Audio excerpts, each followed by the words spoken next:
one of the way of improving services is the household to access online services. We note that household using internet services, what we call online services, are still low. Internet banking is still low, sales and advertising is still low, shopping is still low, but we see more, although still very low, people using government services.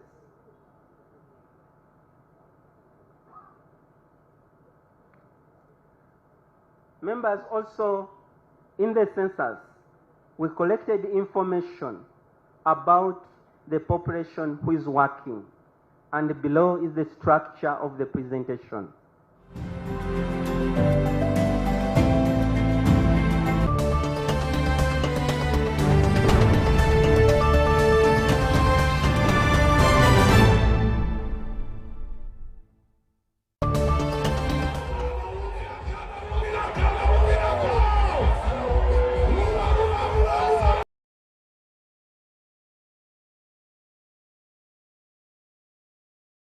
One. Glovo. And dance away. Order Glovo and receive it.